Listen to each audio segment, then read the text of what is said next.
You are sitting in sacred space.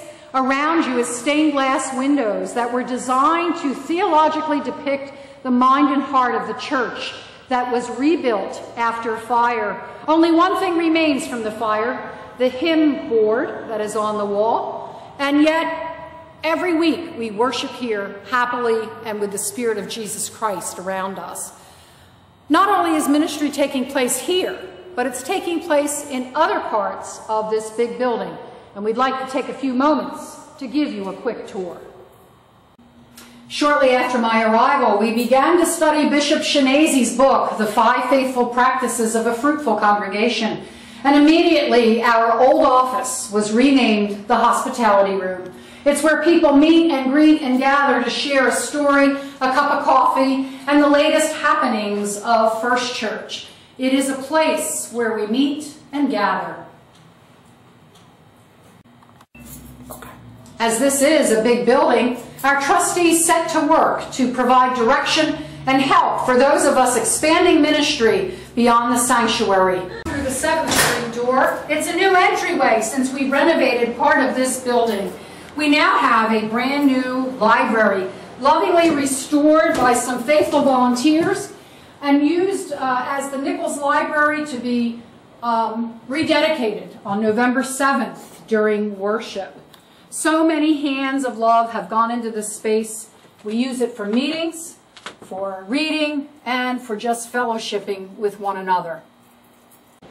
Our choir room is honestly my therapy space on Thursday nights.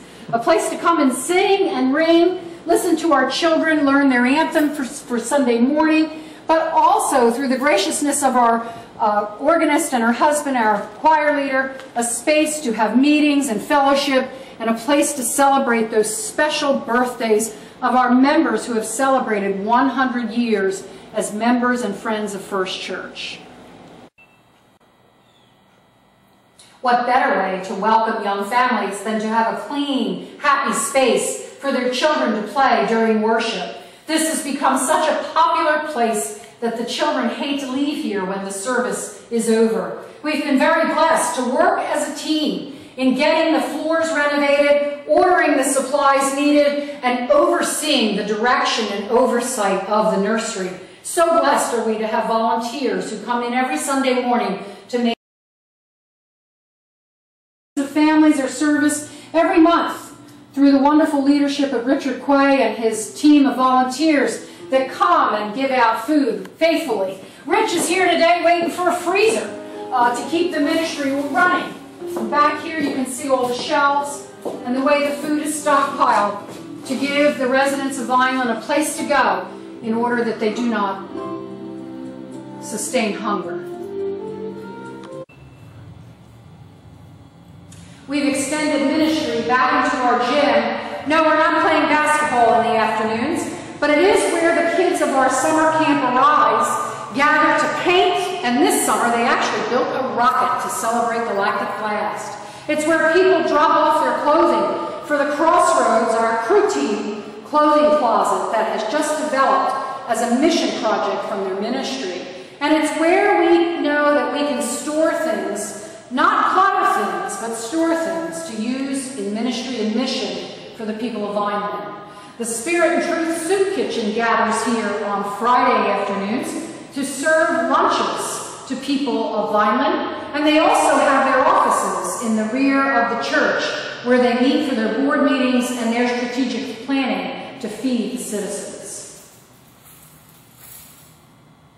Coming in through the 7th Street door, you are welcomed by a good morning and a welcome to Sunday school. Sunday school is upstairs on the 2nd floor of our building, and we won't take you up there yet because it's under construction. We have moved to a rotational model of Sunday school with the help of Reverend Carol Davies of Herfville, who had a workshop for our teachers, and we have begun this new program as of September, and it's working quite well. The teachers are happy and the students are overjoyed that Sunday school is interesting.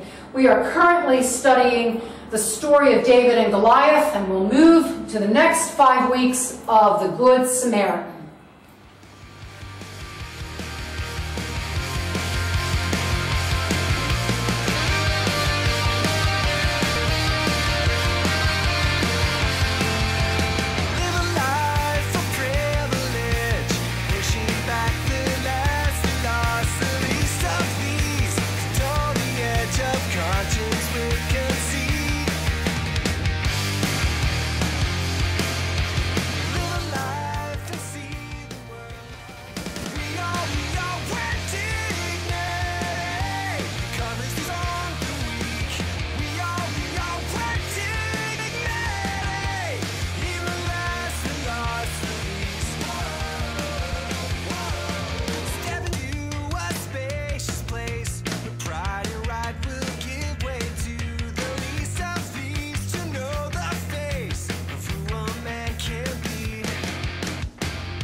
turned to his host. "When you put on a luncheon or a dinner," he said, "don't invite your friends, brothers, relatives, and rich neighbors, for they will repay you by inviting you back. Instead, invite the poor, the crippled, the lame, and the blind. Then, at the resurrection of the godly, God will reward you for inviting those who could not repay you."